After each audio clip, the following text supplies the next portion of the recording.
It's the Lekker Rugby Inside Story series.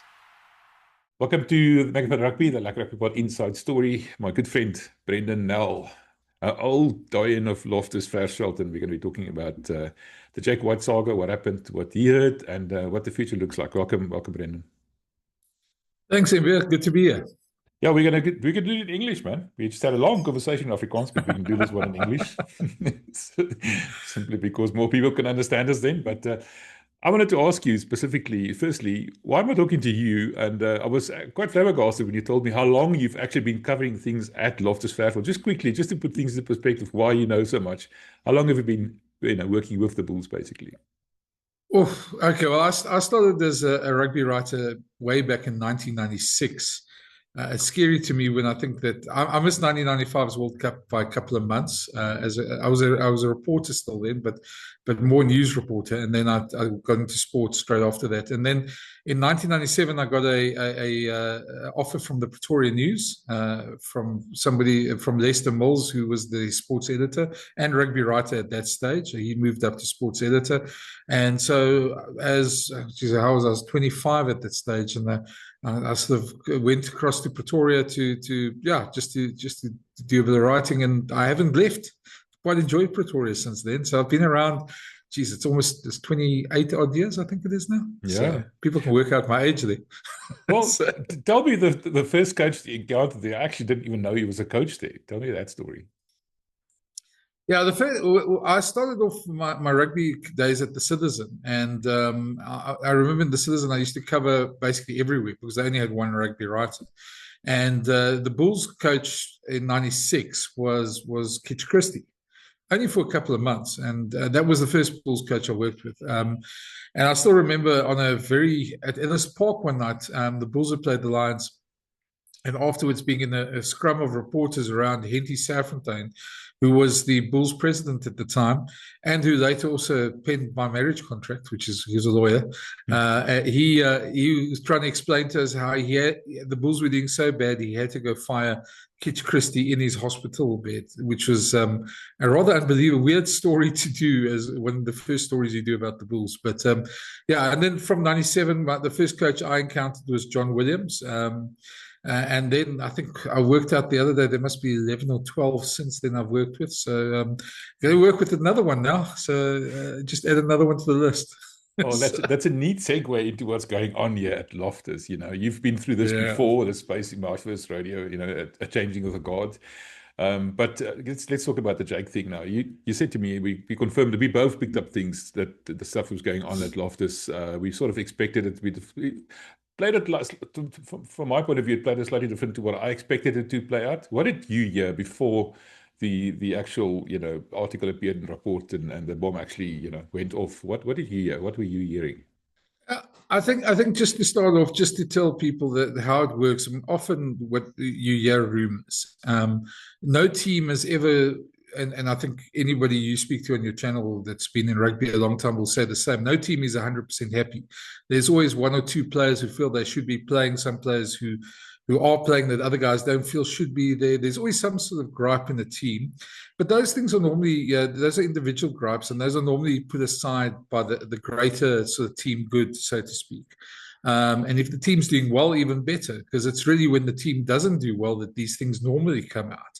So that's the first thing. So you pick up rumors here and there, and sometimes coaches and other coaches tell you stuff, or players tell you stuff, and agents tell you stuff. And so we've heard a couple of things. I heard, for instance, that there was a couple of senior players who had a fallout with Jake 2-3 years ago, and haven't actually really spoken much since. When I say spoken, I think we're going to qualify. I think in terms of the normal day-to-day doing your job, I think it's like any other job. You have to still deal with people. But in terms of just being social with people or just cracking a joke here in terms of a work environment, there wasn't that sort of interaction between some of the senior players and Jake. I didn't really take too much notice of it. And then I started hearing some rumblings about some of the black players who were unhappy. A lot of them were being sort of sidelined. There was one incident with Simpiwe Matanzima where they felt that his heart condition was handled badly. by the Bulls management. When I say the Bulls team management, not more than that. I think the higher up it was handled very well. And then you start hearing stories about coaches not getting along with Jake. And then when Gary Gold left, the rumors were going around that Gary couldn't work with Jake. I spoke to Gary. I mean, at the time he didn't. I've known him also for a long time, and he said to me he just wanted to be with his family in Cape Town more. He was too far away from home, and you can understand that. But over the years now that Jake's been at the Bulls, you picked up a number of coaches leaving. There was, I think, Gert Small, there was Sean Everett, there was Hiku van As. There's a couple of those guys. And they also had short-term roles at the Bulls. Now, that could be just because that was their roles, but as you know, we've had this thing over the years that Jake doesn't exactly, he talks a lot, but he doesn't tell you what's the goings on in his team and why players are leaving and who's injured and who's not injured. And so there is a bit of a veil of secrecy around the team. So you tend to rely on what you hear. Mostly, you don't write these things because if you unless you're sure, and if you get to the point where, I mean, I've been around a long time, you know that when there's a smoke, there's normally a fire, but how big is that fire? Is that fire something that they can put out internally? Or is it something that you need to call the fire brigade? And that's a good way of putting it, because I think a lot of these times these things get handled internally. And like any work, there's conflict. But when it usually gets to us as media, that's when you know the coach has normally either lost the change room or that something's gone horribly wrong, that players feel that they don't have any other way of getting the message out but going to the media. Obviously, we'd like it to come earlier than that, but that's normally what happens. So I must admit, I was also surprised by Report Story. I know Hendrik well. I've worked with him at Report as well. I've worked for Report. So I know the way they operate, and I know that Hendrik's sources are solid.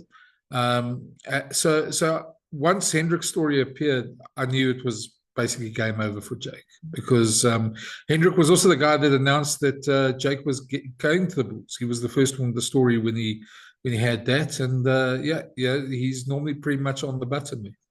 Yeah, interesting thing for me about that story from Hendrik was the fact that the players were willing to have their names mentioned, and also the fact that the coaches were not getting along with Jake. So you mentioned he lost the cloakroom, but that means not only the players, he also lost the coaches.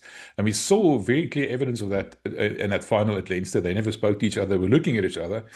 And we saw at Loftus, Jake would always be sitting alone, at his little table with his, many bottles of water, and not speak to anyone. So where did the coaching side come in? Why did the coaches fall out with Jake? Do you know that?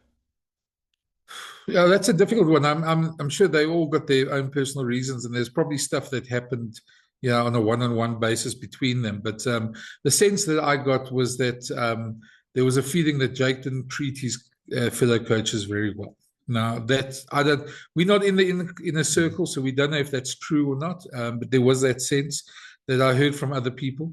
I don't normally put too much stock into those things that you see on TV when they're sitting watching the game, because coaches are very intense during a game.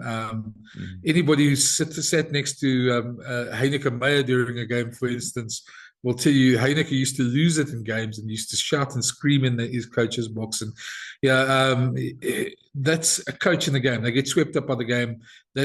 Some assistant coaches don't want to sit with their main coaches, and that's understandable. But I think the thing to me though is that there was always this thing that Jake wanted to be the only messenger of the team. I mean, we both know that the assistant coaches never did press conferences. In fact, I think over the 5 years, if they did 2 or 3, it's probably a lot. I think we can go back, it was always Jake, and I used to talk to the media guy at Loftus and say, but get us just a different voice. And he said, well, it's impossible, we can't, because that's Jake's call. And I think there's a part of it, everybody's got their own ambitions. I wonder if that wasn't a bit of part of it. I've just sort of wondered myself, that guys have their own ambitions to go higher in the game as well. And the one thing we must also understand about Jake, and my colleague Gavin Rich at Supersport said this the other day quite well. He said, like Eddie Jones, like in football, the Jose Mourinho's, you get coaches that are very good at turning sides around in the short term, and are very good with getting success in the short term. But as that goes on, they start to bump heads with other guys in the team, and they start to, because their way or highway, that sort of thing. And Jake's known as a disciplinarian. And Gavin relayed the other day a story about the Sharks, when Jake was at the Sharks, that he got in there and he said to all the Sharks players and coaches that, this is your full-time job. This is a professional environment. You are expected to be at Kings Park from 8 to 5 every day, and have a full working day. And now in that coastal, little bit laid-back lifestyle, that didn't go down very well with a lot of people there. Right or wrong, he got success out of the Sharks. He's got success out of the Brumbies. He's got success wherever he's gone. I think what's prolonged it a bit more at the Bulls is the fact that the first couple of years was COVID and was a very strange situation. But I always thought that someday there's going to be the same sort of fallout. I've got to say as well, I mean, the last couple of years, I've worked very well with Jake. I've had my differences with him. When he was Springbok coach, I probably wasn't his favorite journalist. But we worked pretty well at Loftus together. So in a way, I think there's a danger now for the Bulls is who comes next, because you've got a solid basis, and if it's not used correctly, that can fall apart. And we've seen it in the past. You just have to go back to 2013, 2014, when Frans Lydekker left. After that whole dynasty of Heineke and Frans Lydekker, and that team started to come to an end. The next 5-6 years, the Bulls won nothing. And we're in the wilderness. They had various coaches. And so if the right decisions aren't made now, that all that progress probably could be squandered. And I'm hoping that's not the case. No, we'll get to that just now, because I think that's quite important. I wanted to ask you about the way Jake was running the Bulls. He was both director of rugby and the head coach. Wasn't that maybe that there was too much power invested in this one person? Wasn't that part of the problem, do you think? I always find that a strange scenario with directors of rugby, because you have to have the only cases I've really seen that really work well is when somebody like Rassie and Jacques Nienaber have worked together, but they've almost been best friends since they were 18, 19. So it takes a very difficult thing to have somebody as your boss. And I can't see Jake being only director of rugby and not, I won't say interfering, but not sort of being part of the coaching setup as well. He is a competitor. He's driven. He's that type of guy. So he would probably interfere in whoever the coach is as well. And then I don't see Jake on the other role. I don't see him being a coach or director of rugby, especially how do you put a guy above a guy who's won a World Cup? Who are you going to put there? I mean, unless you put somebody like a Rassie, and then you've got the chance of a clash of personalities anyway. So it's a very difficult one. So I can understand why he was both roles, let's put it that way. But I think the danger in that is that you can't be 100% in two different jobs either. So I think Jake's coaching was good. Maybe it's coming out now. I mean, people, it's no secret that his maybe people skills weren't as great as they should have been. And also, I've heard a couple of people in the last couple of weeks also say to me, but while the Bulls were a success at URC and made 3 finals in 4 years, the junior system started to fall apart. Now, I think that might be an overstatement, because I mean it's a very competitive environment and everybody's vying for the top juniors. It's no longer just the Bulls who buy all the top juniors, but they certainly haven't had the same success as they've had in the past in the junior ranks as well. Now, that's quite an interesting point, because they sign every single junior, basically 100 of them, I think, every year or something ridiculous, and then they inevitably end up going somewhere else. And we had a bit of a press conference once with Brenden van der Linde, where he really told us what he thought. Yeah. It was an interesting one. I wanted to ask you just lastly, what's next for Jake before we move on to his possible successors? What do you think? Where can a guy like Jake end up? He's 61 years old, World Cup winner, 6 finals actually in 5 years since he joined the Bulls, if you include the Rainbow Cup and the 2 Currie Cup finals as well. Huge successful coach, yet inevitably having being let go. Where do you think he's going next?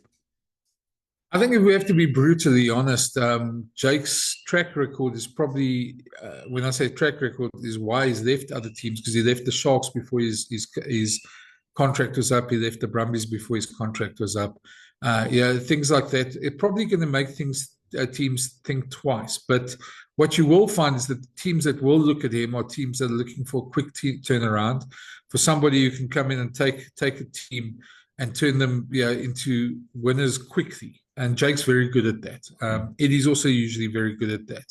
And it's no surprise that they're friends as well. So I would say, I mean, Jake's always said he wants to coach internationally. I wouldn't be surprised if he ends up in an international team again. I think the thing for me is that Jake is 61. As you say, he doesn't really need to work anymore. From my information, his exit package at the Bulls was rather decent. He could probably live off that for a little while. He's in the position as a former World Cup winning coach, and there's not many of them, that he could probably still consult to teams across the world for the next 10 years without breaking a sweat, and do it at his pace and in his time frame as well. So I think that he's got lots of options there. But knowing Jake like I do, he is a competitor. He wants to coach international rugby. He loved coaching the Springboks. And he's never made a secret of the fact that he wants to coach again at that level. I think the ideal fit, and we said it, we spoke about it earlier, would be someone like Wales, who are going through really probably the lowest patch of their history as an international side. And a guy like Jake, who's a disciplinarian, who will fix things very quickly. He might not stay long term as well, but he is the type of guy that probably 2.5 years out from a World Cup, he's probably the type of guy you could bring in for that short-term hospital job, to use Kitch Christie's words, and get them through to a World Cup. Yeah, I think that's probably a good fit. He wants a proper international side. Or there was also rumors about, maybe going to the Netherlands. I mean, he wouldn't go there. It's not, I would always say it's beneath him to a degree. Goes to Wales, plays the All Blacks, can play in the World Cup, proper team. Can even play the Springboks for that matter. I think that to me would work well. And like you said, maybe a short-term fix. Just talking about that buyout of his, couple of the candidates and sort of the two tie up here. Some of the candidates that are being considered and that have been mentioned are under contract still, and it might have to be bought out. Do you think that might have had an influence on his payout? Maybe, we're going to have, sorry, Jake, but you're being let go early, or you're leaving early, let's call it that. So we might have to buy someone out. You have to take a bit of a pay cut, because we knew the day that article broke, it's going to be down to negotiations, not whether he's going to leave, but when he's going to leave and how much he's going to get out of it. Yeah, I don't think so. And knowing just the way that Edgar Rathbone and the Bulls work, my conversations with them, when we started talking about because that's the first thing you do as a journalist, you start like, who's next? And my conversations with them have always been very straightforward, that they first wanted to finalize Jake's exit package before moving it on to anybody. And I'm in conversation with some of the other guys. It's no secret, Franco Smith's on my channel, my YouTube channel, every now and again. I'm good friends with Johan from Graan. I speak to Jacques Nienaber every now and again. And I chat to the guys, and none of them have been spoken to by the Bulls as before Jake's exit package was finalized.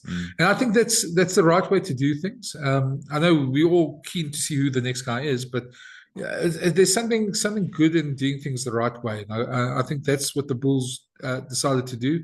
And so that's why a lot of speculation, I mean, I know Hendrik was speculation, Johan Ackermann. Sometimes I feel, no disrespect to Hendrik, I feel that's because he's the only one who's not in a coaching job at the moment. And he's the quickest guy to come in. And if you think that is a factor, because the preseason starts officially, I think it is the 17th of July. The preseason starts for most teams. So, you don't have long to get somebody and get them out to Pretoria and move. And if they've got families and children, and those all things are factors for anybody who's taking a new job. So, I could easily see it being Akkers. But I also think in terms of buying somebody out, I think we are dealing with a team that sees the rewards if they get it right. So if whoever comes in gets the Bulls to be URC champions and a force in the Champions Cup and takes them close to semi-final of a final, there are financial rewards that come with that. And I think those will negate anything that you have to buy out somebody. And look, we're also dealing with people who have quite deep pockets, the owners over there. And so if they really want somebody, I don't see why they can't go get them and buy them out if they feel that's the right guy.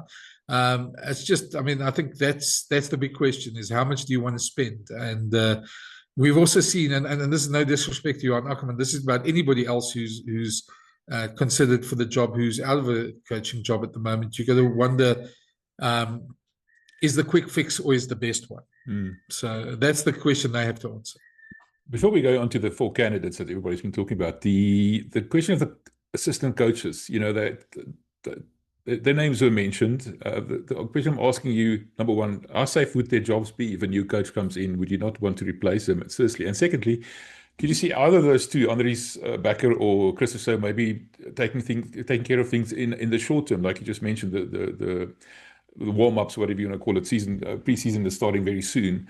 Chris Rousseau took over when Jake was in hospital a little while ago. Do you think that might be a short-term stopgap measure, maybe? Well, you can never rule anything out, but I think if you're the Bulls and you want to bring in a new coach, you want to set your sights high, you must go for who you want. And that's the way I probably think the board of directors are looking at it as well.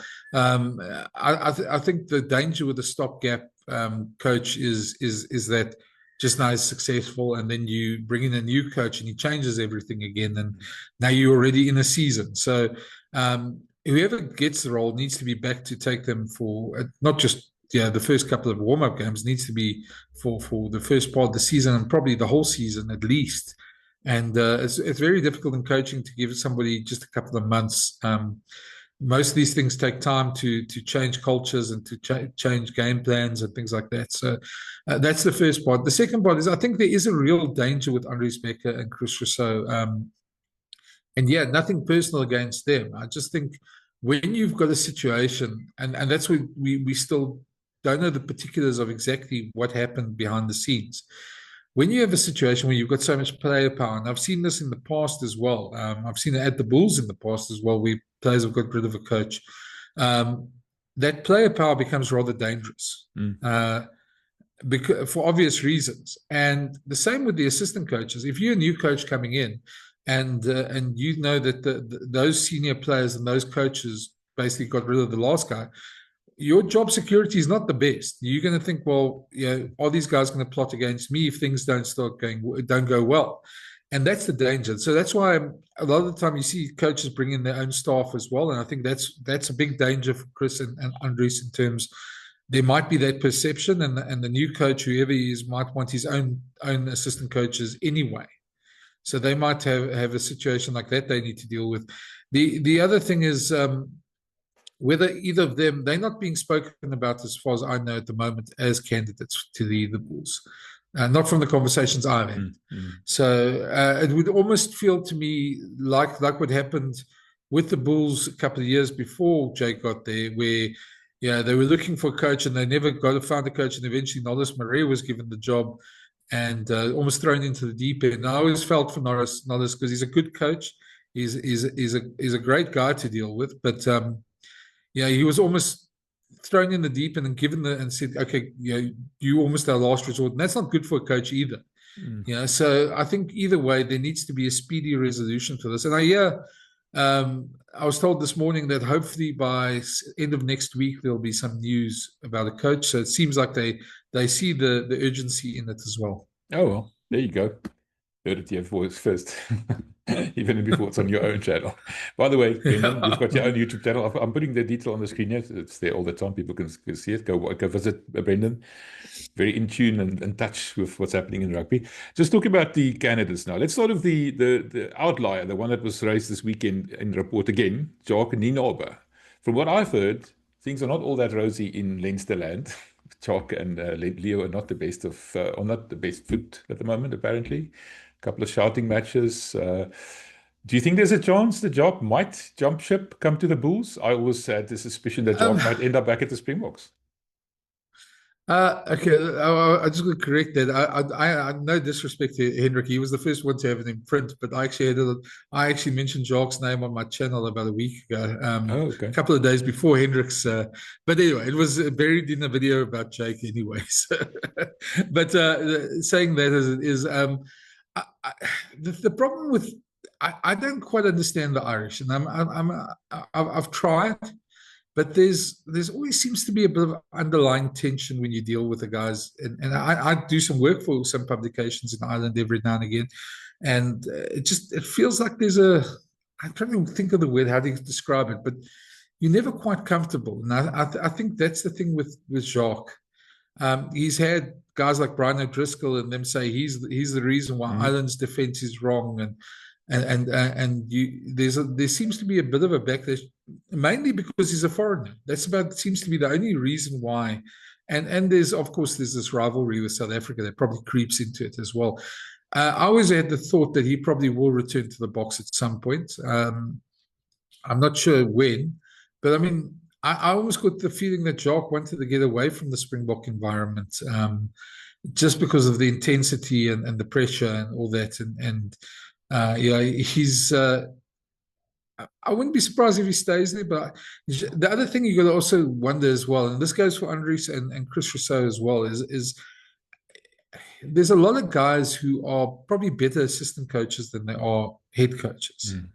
Some guys work better in the system and in the right system, but you sort of wonder. Jacques was technically head coach of the Springboks, but I mean, Rossi was also involved. So I think if you speak to most of the Springbok players, they'll tell you that combination never really differed, even though Jacques was the public face. And that's no disrespect to Jacques. He played an incredibly important role for the Springboks in the World Cup wins.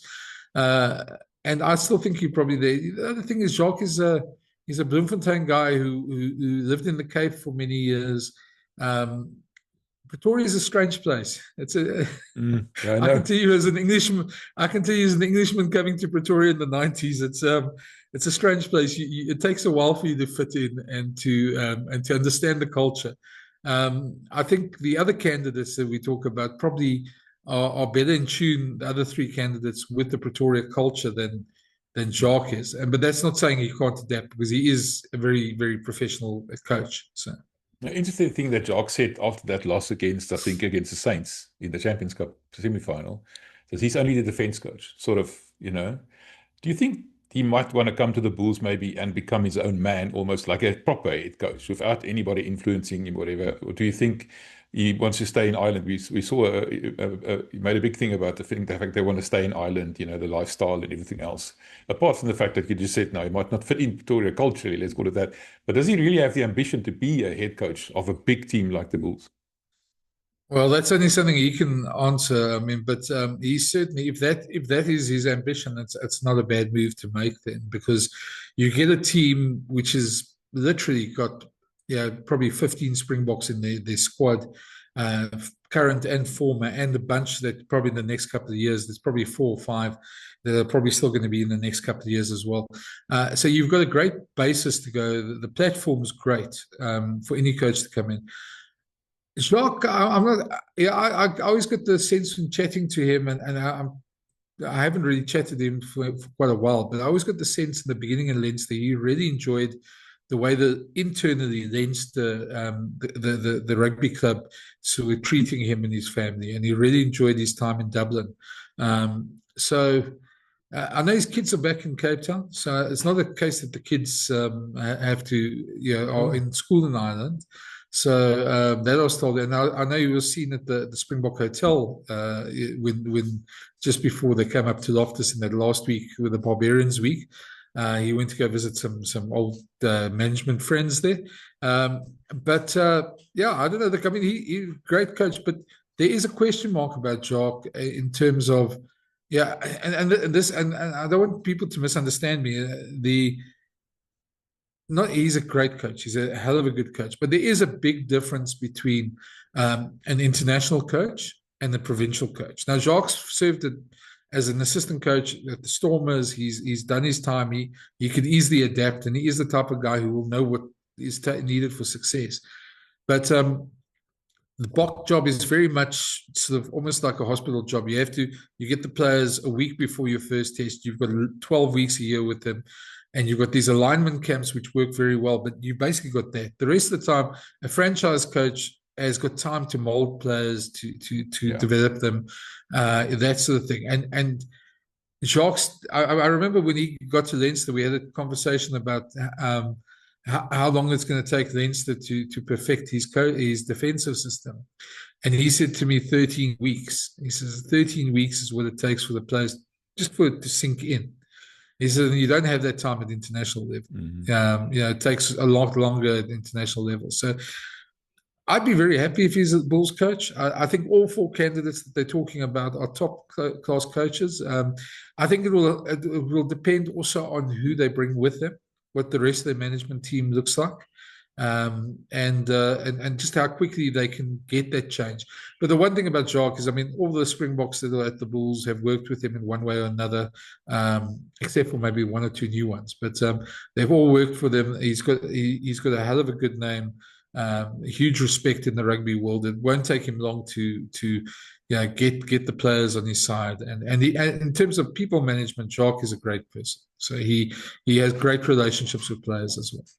Let's go to other candidates quickly. Johan Ackermann, some rugby writers, let's call him that, said it's a done deal. It's just a question of waiting for the Junior World Cup to finish, and then he's going to be announced as a Bulls coach. Because he's available, he's not bound to a contract like some of the other candidates. How much do you think we should read into that? I don't think that's necessarily wrong. I think if you want the quickest solution to the entire problem, and this is, and Akkers is a great coach. He lives in Pretoria. He lived in Pretoria the whole time he was coaching the Lions as well. So he's a great rugby man. He got a lot of success at the Lions. Worked a lot with the CEO Edgar Rathbone as well there at the Lions as well when they were there. I can easily see that working. The worry I have, and I say worry, and I don't think it's an overly huge worry, is the fact that Akkers hasn't coached in URC and South African conditions for quite a few years.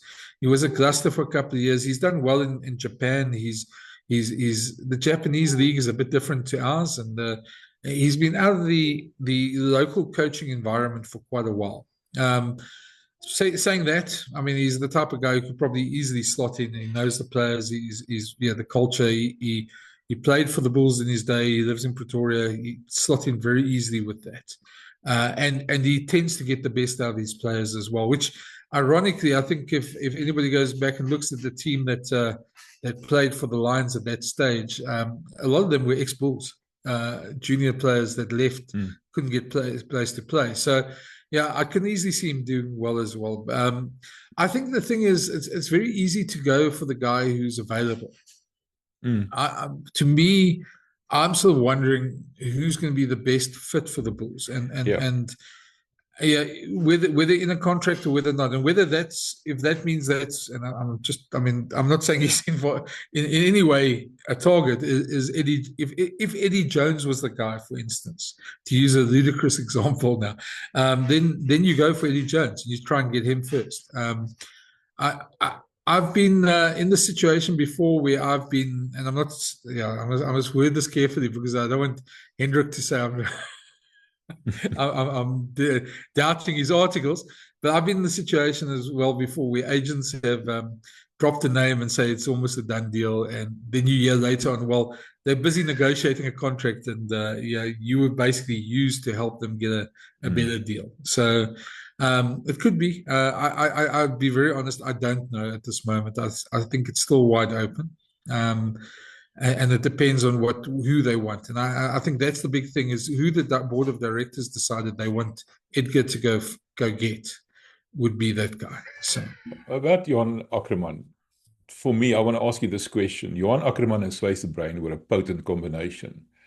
And once that combination ended, he went to Gloucester, wasn't really that successful over there. Went to Japan, was quite successful, and then started sort of going down with it. And then he was moved from head coach to consultant, I think, and then came back to South Africa. Is there anything to that, maybe, that we can read into that? The fact that he needs someone like a Swayze to sort of supplement or complement what he's doing? I don't know. I mean, coaches work together with people they trust, and a lot of that. Also, I mean, the thing about Akker's reign at the Lions and is that the year before Akkers took over, John Mitchell won the Currie Cup with the Lions, team that year. So there was already a great basis formed, and he was part of that coaching team. And ironically, there was also a player revolt against John Mitchell that stage. And he took over, and he was just the right guy at that time. So in a way, that's probably what could work here. Is the type of guy to come in after that and take the team forward. So I just think rugby moves so quickly nowadays that you can't really be out of the game for a year or two and come back in. I last chatted to Akkers when he was on his way back to South Africa. And he was seriously looking for a job in South Africa. That's before he got the junior Bok position. And I mean, it'd be great to have him back. And I think I'd work very well with him. But it is a concern. And I mean, it's not to say we have the right answers. But I mean, I think that's the one thing the Bulls will take into account as well. Franco Schmidt, the other candidate, still got a year left on his Glasgow contract, but it's not all moonshine and roses. Apparently, a couple of issues in Scottish rugby at the moment. What are you getting from that? Yeah, I think I don't want to speak for Franco in that, but I think my take on it would be is that some of the promises that he was made when he took the job have almost been reversed. He hasn't been allowed to replace players like Henko Venter and I think Tom Jordan. His squad has grown because a lot of them have become Scottish internationals now. So salary expectations have grown and the budget hasn't grown with it. That's a challenge that any coach faces. And because of that, last I heard, they'd cut their squad from 50 odd to 38. So, and that squad you have to go, there's not that much depth. It's not like South Africa where there's a lot of depth in rugby. And you can't go recruit foreigners because they're trying to stamp that out as well. So he's left with a smaller squad, less money, and still the same expectations to compete, not only in URC, but also at Champions Cup. And I think, I don't think it's a great situation for him. When I asked him about it, he termed it a challenge that he has to face. And he's a very positive guy. He'll take on that challenge if he stays at Glasgow. But yeah, I think what he was hoping to build there, it hasn't really come to pass. And I think he's a bit frustrated there. So I think if there's one of the other three coaches to get out their contract, I think Franco is probably the one you're going to get out of his contract easier. As far as I know, all of those three coaches have got clauses in their contract that they can leave under certain conditions. And some of them are transfer fees. But I think he's the one you probably could get out easier. And, he played for the Bulls. He's often in Pretoria. He landed in South Africa today, came back from his home in Italy. He's in Bloemfontein at the moment, but he loves Pretoria as well. And I think culturally as well, he loves the place, and he'd be a good fit for the Bulls as well. So I mean, I think he's an extremely strict coach as well, but a coach that his values and his beliefs are very set in stone. And I think there are players who will enjoy it, and there will probably be players who won't enjoy it that much, but he'll certainly craft a team around his vision. And he's had success at Glasgow, and at Italy before that, and at Benetton. And I mean, he's had a lot of success around the world. So. Yeah, that's quite an interesting thing because he sort of worked wonders with teams with smaller budgets, more restraints or constraints and everything else. Walking into the Bulls setup with all the money behind it, all those talented players, proper board, proper management, I think he can actually do a pretty good job there. If he's interested in his culture, like you just said, he'll slot right in there. He'll be a proper fit in Pretoria.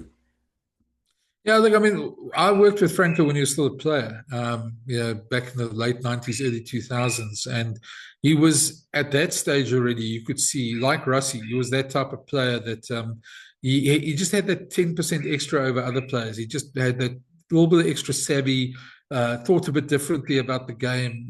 He was... I still think should have played a lot more test matches in his time. He was a great 10-12 at that stage. But He is that type of guy. And the one thing he's done exceptionally well at Glasgow, which no one gives him credit for, is with that squad that he's got, he rotates that squad every single week. If you go look at their record, they rotate 6-7 positions every single week. And I think if there was one downfall Jake had during the season, was that there was a group of players, and if you think their squad is 55 odd, you can only play 23. That means there are 32 odd players. Say 10 are injured. You give them 10 players who are injured. You've still got 20 players standing around holding tackling bags. And where it caught the Bulls, I think, was in the Champions Cup, where they had to go play, I think it was Cust, and they sent a team, the Nizam car there, to a second-string team. And those guys hadn't played for months. In fact, Nizam said to me afterwards, he said it was such a hard thing for them to do, because the last game he played was like 6-7 weeks before. And you can simulate what you want in practice conditions, but nothing beats match practice.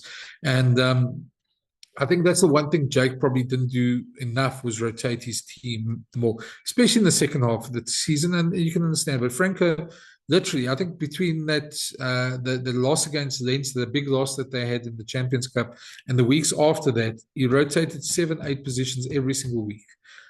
So in terms of keeping players interested, and if you're playing, you're going to get a chance to play. That also solves some of those issues within a team as well, because players are happy when they're playing, they're not happy when they're not playing. So I think he could be a good fit for the Bulls. I think probably a better fit than Jacques, but either way, I think they're both quality coaches. And he's interested, if I'm not mistaken.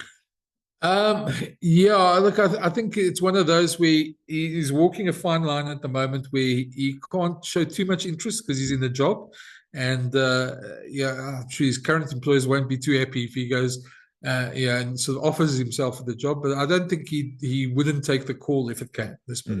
Yeah, that's what I'm hearing as well. Last candidate, Johan Ackermann, you mentioned, good friend of yours, but I mean, that guy's riding a wave at the moment at Bath till 2030. He must be earning mega bucks. How many titles do you win this season? Yes, he's got a lot of Bulls history, sort of Bulls dynasty almost that he comes from. But I mean, he seems to be quite happy at Bath. But I mean, still that Bulls thing, it might be in the back of his head. Yeah, I had a chat to him a couple of weeks ago, and I got the sense that he'd be very interested, except that the timing's just wrong. He's extremely happy in Bath. They've won the treble this season. He's won anything that they've played in, basically. He's building a team there. They've got a millionaire owner who has backed his plans to the hilt, given him the players that he wants, and certainly the one thing about Johan, and it's the irony that him and Franco were the assistant coaches to Alistair Coetzee when he was Springbok coach, and both are very much the same type of personalities. They're both incredibly driven, incredibly morally and ethically straight line guys, if I can put it that way. If he tells you he won't do something, then you can take that as a fact. And I've always appreciated that in Johan, and I just got the feeling that he feels it probably would be the wrong thing to walk away from Bath at this stage, after starting a process there which he hasn't been able to finish yet. And I think if this same offer came in 2 years' time, he probably would have a harder look at it. But I don't think he's going to be even in the mix now. I think, in fact, I wouldn't be surprised if he's already told the Bulls no. Already, because I just think he still feels he owes Bath more time. Look, I mean, he's grown up at Loftus. He was a ball boy when he was a kid at Loftus. He went to Offies. He started with Heineke as the technical advisor. He's been through everything, and it's for me great to see the success, because I know how hard he works. I once. This is a story. I once wanted to speak to him about something, and he said to me, "How early do you get up?" And I said, and this was when he was at Munster. And I said, "Well, it depends. Some days I'm up at 5, some days I'm up a little bit later. It depends on whether I've had some red wine the night before. There's a lot of factors that go." And he said, "Well, he goes to gym at 4 o'clock in the morning, and he's at the office at 5. So if I want to speak to him 5 a.m. is perfect time." Yes, all right. And so he's incredibly driven, and as I say, he's a very straight line guy, and And that's why I say I don't think he'll leave Bath now. I think he's still got some work to do there. Yeah, I've got the same idea. Just briefly, a lot of new players arriving at Loftus, or new signings. Andre Pollard being probably the biggest profile, highest profile. Jan Serfontein, Nicolaas Jans van Rensburg, Paul de Wet from the Stormers. Apparently only in a 1-year contract, which I was quite surprised about. How do you think that would affect these players? I mean, they signed there because Jake is there. Jake is just ex-World Cup winning coach and the likes, and now suddenly he's not there anymore. Do you think that might be a problem? No, not really. I think all these players, if you're talking about Paul de Wet's been around for a while, he wanted to get out of the Herschel Yankees shadow. I think they're at the Stormers, and the irony is now that Herschel's also leaving, and he could have stayed his first choice. I think that's probably the 1-year contract is probably just him keeping his options open. You'll probably find that there is a clause in there that both sides can renew if they want to. I know it's the case very much with Marvin Orie, who's also there at the Bulls now, but he's only for the Currie Cup. But there is a clause to renew as well and keep him longer if the Bulls feel they want him there.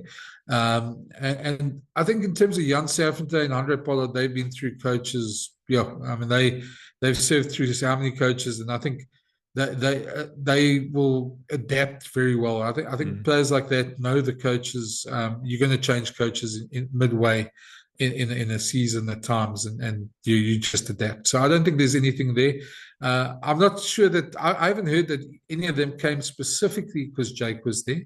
I think both of those players, Jan and Andre, have got a big affinity with the Bulls, and they do have history with the Bulls. So I think for them returning to South Africa, returning to Pretoria, still having a crack at the Springboks, still playing internationally, that was probably a bigger factor than who's on the coaching team.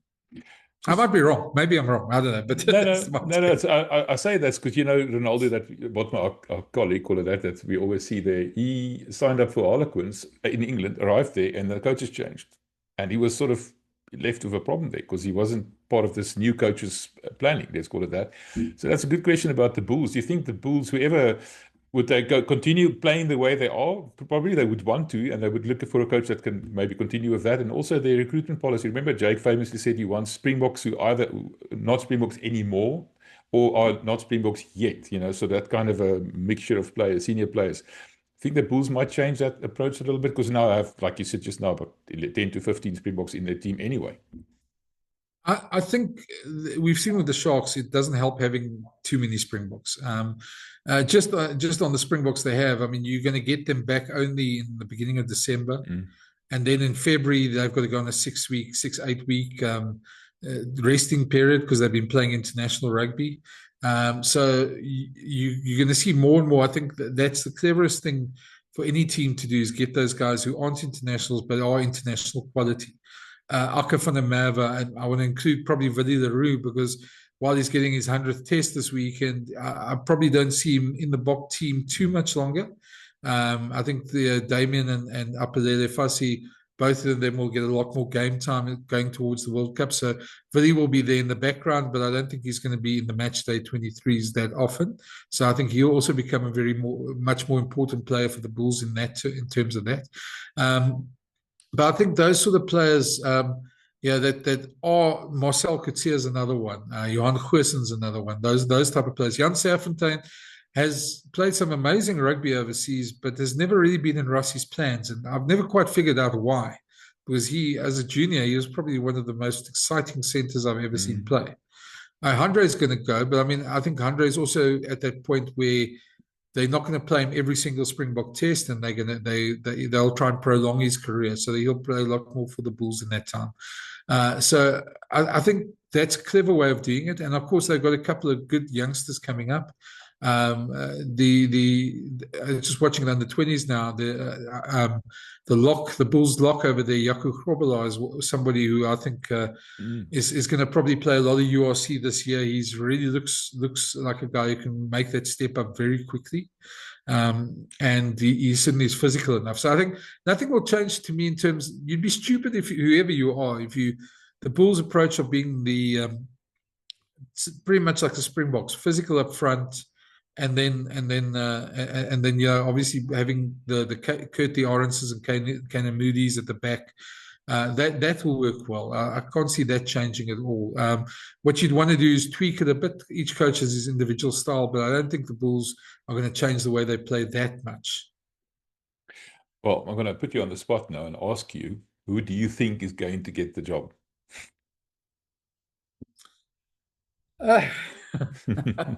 It's a difficult one. I think the most obvious one probably would be Johan Ackermann. I would think that if it was, I think the one who's the best fit for the Bulls, I would feel is probably Franco at this moment. Taking that, I've taken Johan van Graan out of the mix already. But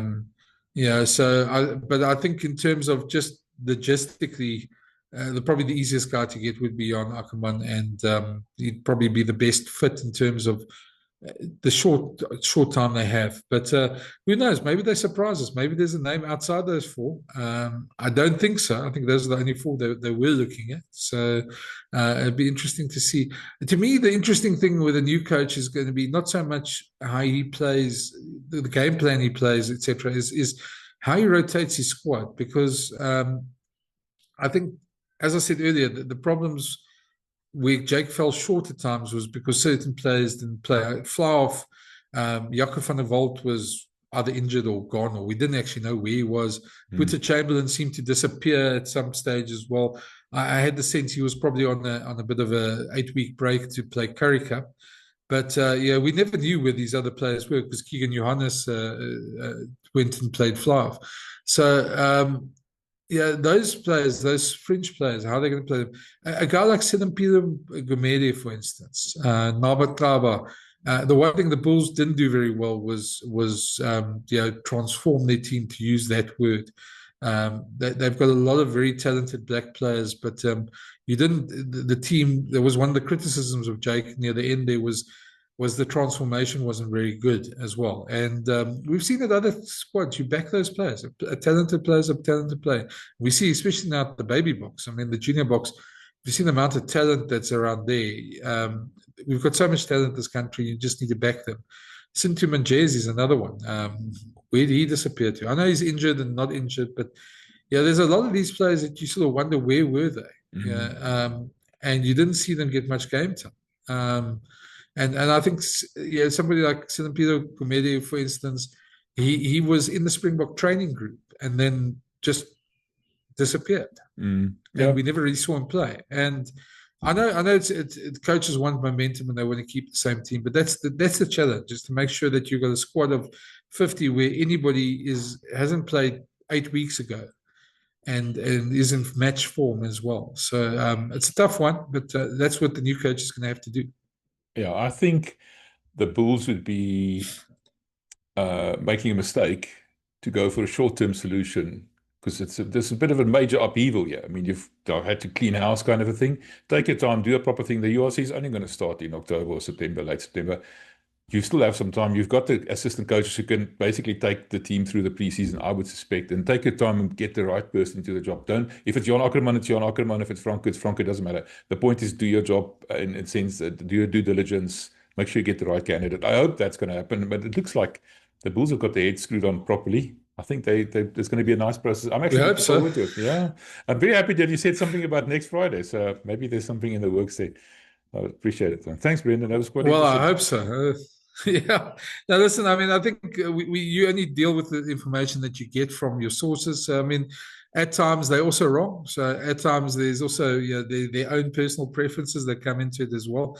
But I think whoever the Bulls get, if it's any of those four candidates, the Bulls will be very lucky to have them.